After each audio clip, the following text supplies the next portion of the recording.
In the name of the Father, and of the Son, and of the Holy Spirit. Amen. The ancient festival of Candlemas, which by calendar date falls on the 2nd of February, and therefore this is its eve, the day closest to it, is as so many of the festivals of the Church here are, is a compound. It is the celebration of the divine light, and it also links up with the pre-existing calendric festivals of the ancient religions, wherein we have 40 days after the solstices and the equinoxes. I always had a special festival, such as Rodmas and Lammas and Candlemas and Halloween. And so the Christian festival attaches itself to that, probably in order to reinforce its meaning. As you can see, with the blessing of the candles, and with as many candles as we can put into the sanctuary, as we always do at this time, it is the festival of light. Now there are many elements of the symbolism of light that one could discuss, and there is perhaps one which is of signal importance to the Gnostic tradition, and that is the one that I will mention at this time. One of the more frequently used metaphors or symbols for the relationship of the celestial fullness of the heaven of God and of the manifest realm where we live is to the effect that before any manifestation there was a boundless sea of light. And in the Manichaean symbolism it is called the kingdom of the light. And then the various myths of the different sub-traditions differ.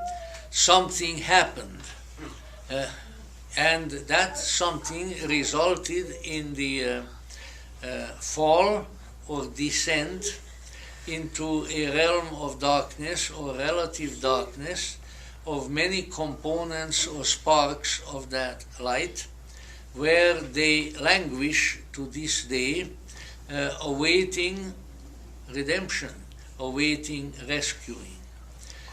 In the Manichaean mythos, as put forth by the holy prophet Mani, whose beautiful icon painted by our priest and artist Jan Sater is in our sanctuary. According to the Manichaean mythos, there is a sort of martial symbolism given to this, that there was a kingdom of the light and the kingdom of darkness, and at a certain point the darkness attacked the light, which it pretty much does every evening if you come to think of it when the sun goes down.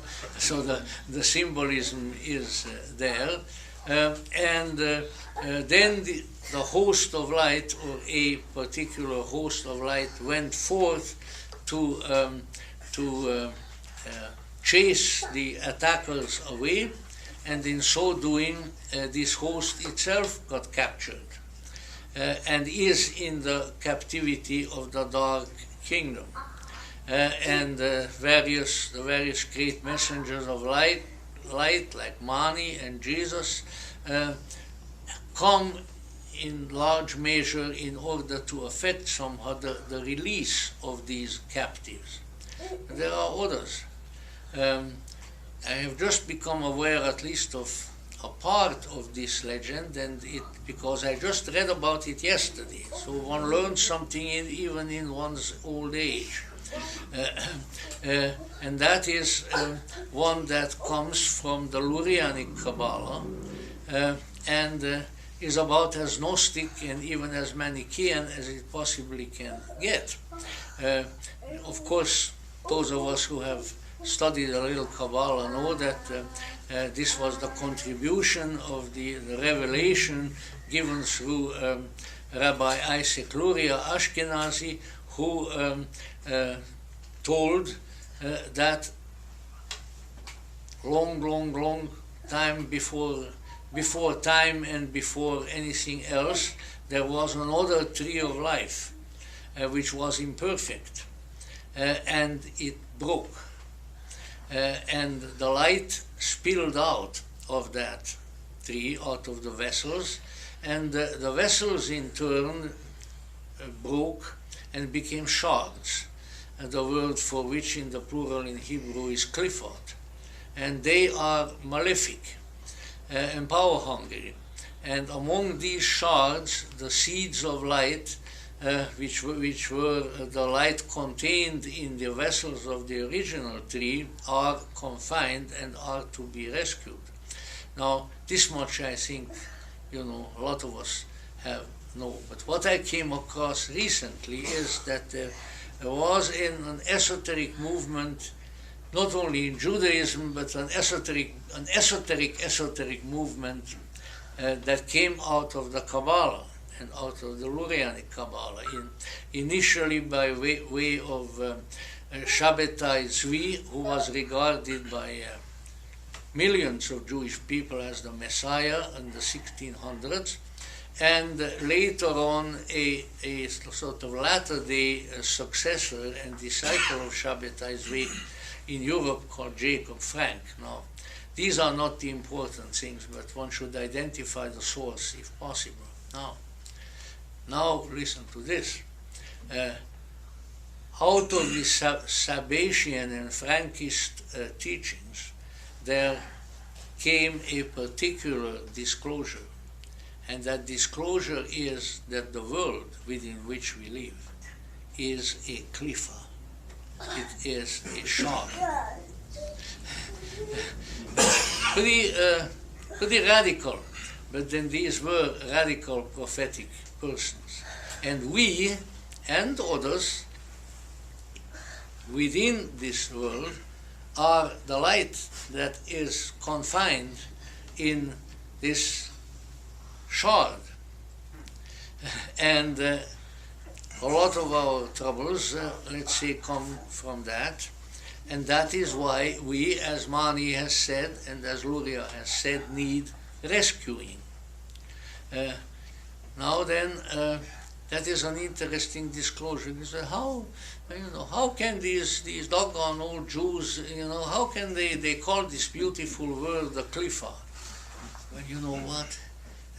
This Friday, I think, was the 50th anniversary of the discovery of Auschwitz at the end of World War II, which is certainly to be amplified by the Gulag Archipelago, by the killing fields of Cambodia and others.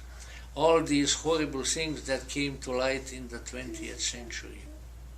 Doesn't that sound a little bit cliffotic to you, if you don't mind the Kabbalistic expression? I think it does. Many people, including prominent Jewish people, Harold Bloom, the great literary critic, being one, said, a God who permits Auschwitz and permits a sickness like AIDS is not my God. Said by a Jewish gentleman, which in turn works into this situation that this is not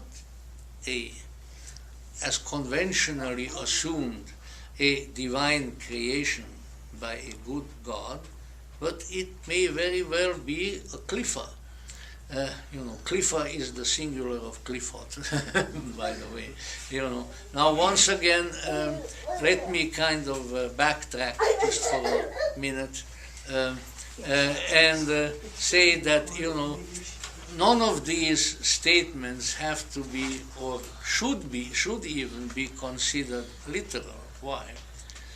Because they exist in a realm, and they describe situations and processes which are way beyond the physical. The physical is just maybe a tiny little tangential aspect of These are symbols. And what do you do with a symbol? Well, I'll tell you what you do. If you are not very smart, which is true of most people, ourselves of course excluded, then you will say, then you will have all kinds of rational arguments against it. You know, you will argue against it from your thinking. If you are a little bit smarter, and thereby perhaps qualify for the term Gnostic in some fashion, then you will allow the symbolic statement to enter your consciousness and to produce certain insights there. And in that case, the disclosure has produced something valuable. It has done a transforming and illuminative job within you, which is probably the best result that one can aspire to. So in the same way, these are symbols, these are metaphors. But behind the metaphor, behind the symbol, there is something. I can't tell you what, but there is something. And that something is worth paying attention to. And if we don't pay attention to it, then we will languish in captivity of the captivity of some sort, captivity of consciousness, captivity of our souls, captivity of our spirits, a lot longer than if we respond to it. And so that is why I am saying it, and I tell you, when I read this about the Lurianic Kabbalah in its Sabbatian and Frankist manifestation, I couldn't go to sleep for a long time, which really means something with an old person. You know, old people like me, we sleep all the time, or as much of the time as we can manage, you know. Because I thought there was something so powerful about it. Perhaps more speaks to us and tells the tale in a yet more dramatic and powerful way than some of the others. And so, what are the conclusions to be drawn from it? That we are lights. We are lights who have been here a long time, and who are probably, most of us, ready and indeed eager to join that greater light from whence we have come. And that to us come messengers.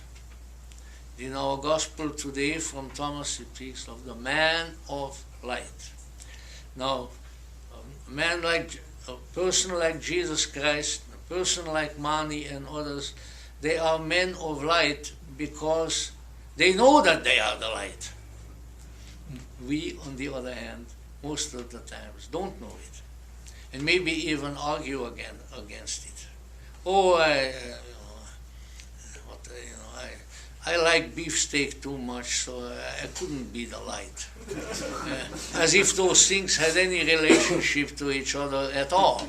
But you know, we are the weavers of false relationships in our heads and so forth. But we are.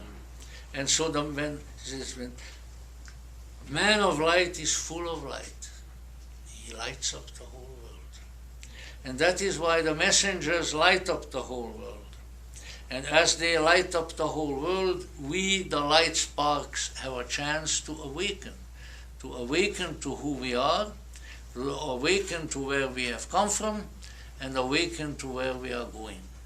And when that awakening takes place, the purpose of life is fulfilled. That is the purpose of life. Not to,